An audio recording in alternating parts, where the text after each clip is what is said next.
Bom, estou aqui em Teresópolis, fazendo um teste aqui. Eu estou aqui, ó, caminhando aqui para o Soberbo, que dia lindo. Pleno verão, 13 graus. Então isso aqui você vai ter aqui um filé mignon, porque você vai ter um papo sobre a internet e vai ter ainda o visual aqui de Teresópolis. E eu vou colocando os lugares bacanas para você. Essa é uma caminhada clássica que tem aqui em Teresópolis, que você caminha aqui na beira da estrada em direção à entrada da cidade, que é o Soberbo. São mais ou menos 6 e pouco, ainda não são 7 horas, o sol está nascendo, o sol nasce aqui à esquerda, tá um pôr do sol lindo, aqui ó. E a gente está aqui e eu acordei de manhã, o Cordeiro me mandou um vídeo ontem à noite falando sobre, ele estava falando sobre estava falando sobre o Brasil 2016 e a galera estava discutindo ali em torno daquilo, e estava lá o Augusto Franco, estava lá um sociólogos e tudo, e o pessoal estava discutindo sobre o Brasil, etc. Tal. Mas o que eu quero chamar a atenção é um pouco, o Augusto ele tem uma discussão sobre o digital e ele vai falar alguma coisa da história e tudo, e eu percebi mais claramente assim, quais são os dois caminhos assim que a gente tem feito de formas diferentes e como é que a gente tem uma interpretação diferente dessa chegada do mundo digital, né? O Augusto ele vem, né, da pegada das redes e ele é um especialista no estudo das redes. Existe dentro desse estudo das redes uma coisa chamada ciência das redes. E a ciência das redes, para mim, não tem problema nenhum ter essa pegada, porque você pode trabalhar com a ideia da rede, né? E o problema é a antropologia das redes. Para você poder ter uma consistência maior, você tem que procurar, olha que coisa linda.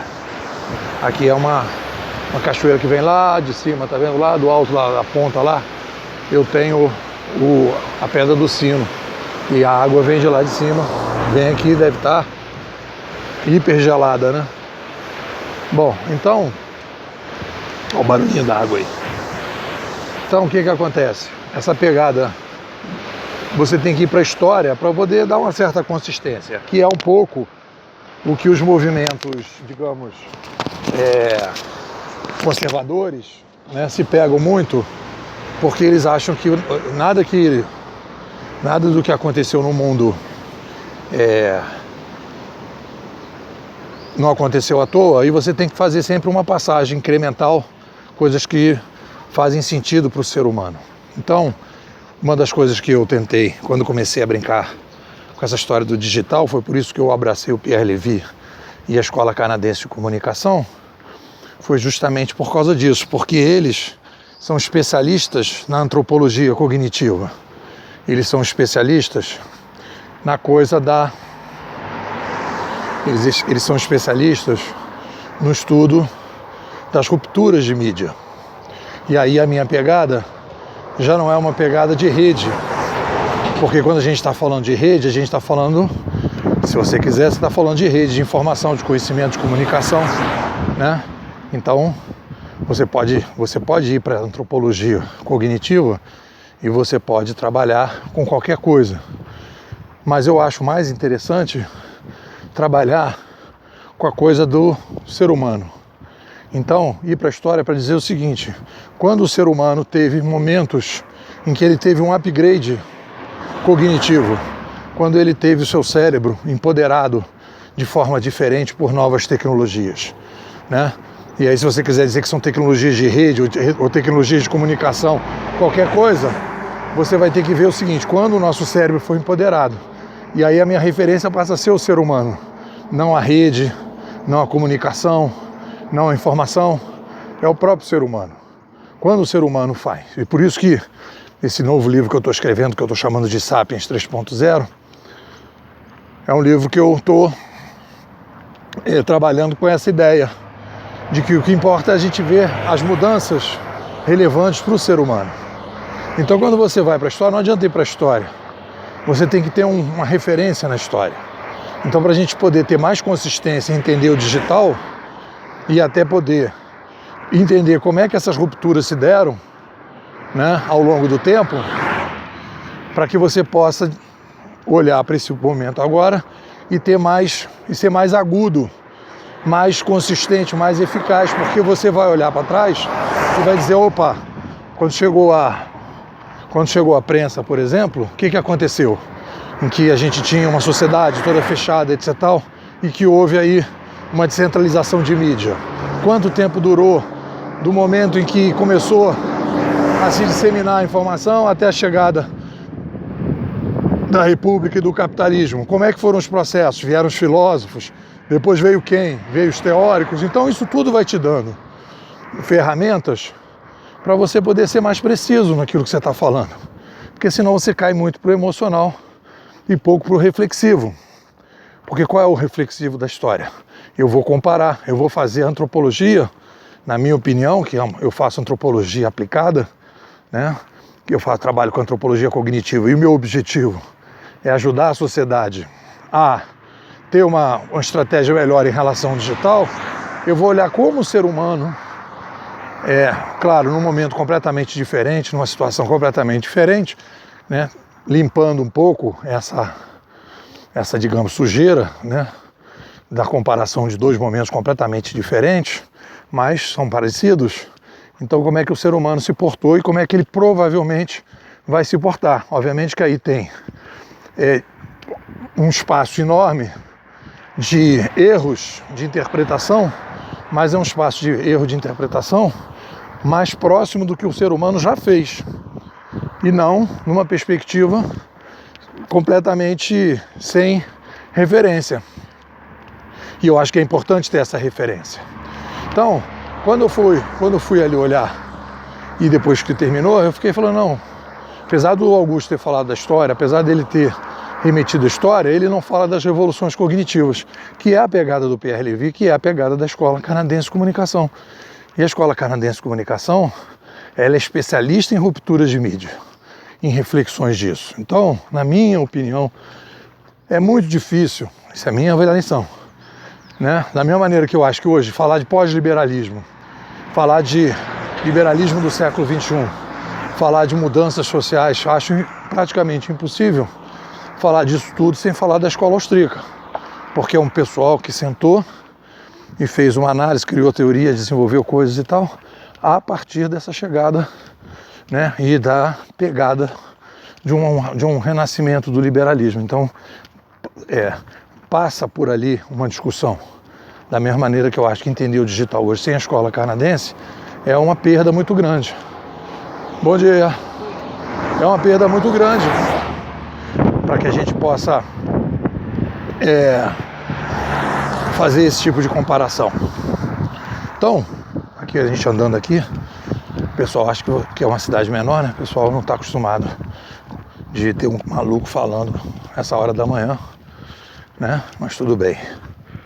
Ainda bem que está essa hora da manhã, que senão, se fosse mais tarde, o pessoal ia mandar vir aqui o SAMU para levar para o hospital para fazer um exame aqui. Então, o que eu queria dizer é isso, não basta ir para a história, depende de como você vai para a história.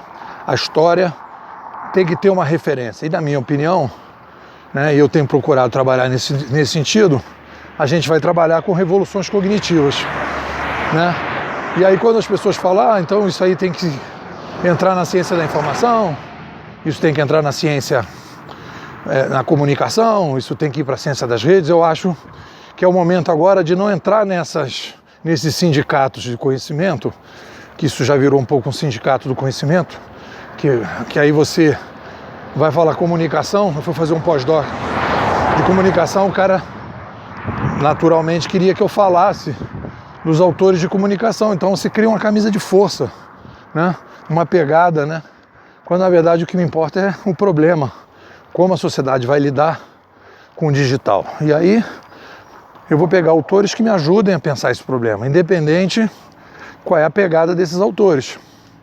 Então, eu tenho, por isso que eu sou off academia, que eu fico com mais liberdade de ir compondo aqui a minha teia, porque eu tenho os meus problemas, eu tenho os meus alunos, eu tenho os meus clientes, e eu olho para os meus clientes e vejo quem vai contribuir para melhorar o pensar e o fazer dos meus clientes. Acabou, não quero saber se um psicólogo está falando uma coisa interessante que eu acho que agrega, se é um sociólogo, se é um cientista político, se é um pensador, ou se é um garoto de 17 anos, não interessa para mim. Interessa quem está agregando, quem está me ajudando a pensar melhor e, pensando melhor, fazer melhor. Então, o que eu percebi é isso. Percebi que o pessoal da ciência das redes, que é onde eu acho que o Augusto trafega, né, carece, na minha opinião, de ir para a história. E quando vai para a história, tem que fazer as rupturas, né? As rupturas, se for o caso de ir na pegada das redes, as rupturas das redes. A rede oral, a rede escrita, a rede gestual, a rede impressa, né? Você pode fazer essa pegada, mas aí você vai ter que ver, e aí qual é a referência? A referência é quando o cérebro humano foi empoderado por novas tecnologias que permitiram ele a lidar com informação, com conhecimento e tal, de forma diferente.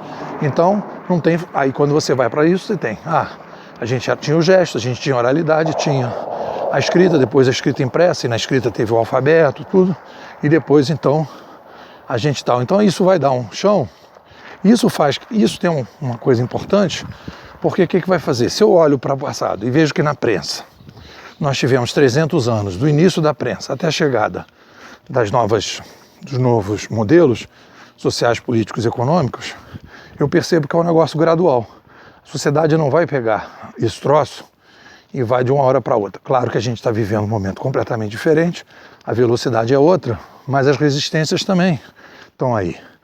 Então, isso me dá uma certa tranquilidade, porque eu vejo a estratégia, eu sei para onde nós estamos indo, na minha opinião, nós estamos indo para essa construção da sociedade digital, da participação direta, da economia via curadoria, dos algoritmos e tudo, mas eu tenho que estar junto com as pessoas que estão mais à frente desse processo, para tentar ajudar essas pessoas, né, a mostrar, existe aqui um outro caminho, existe uma outra pegada.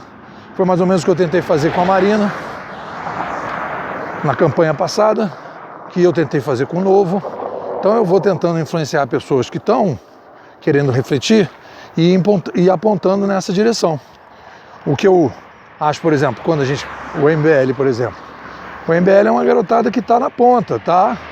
Já é o Augusto criticou um pouco o MBL. Eu também tenho críticas ao MBL, mas o que acontece? Falta ao MBL essa teoria toda. Eles têm escola canadense, eles têm a escola austríaca, falta para eles a escola canadense. Mas tudo bem. Mas aonde que eu vou poder chegar para esse pessoal? Estando junto, falando, olha, a gente podia fazer isso, podia fazer aquilo, ter essas alternativas, essas coisas todas.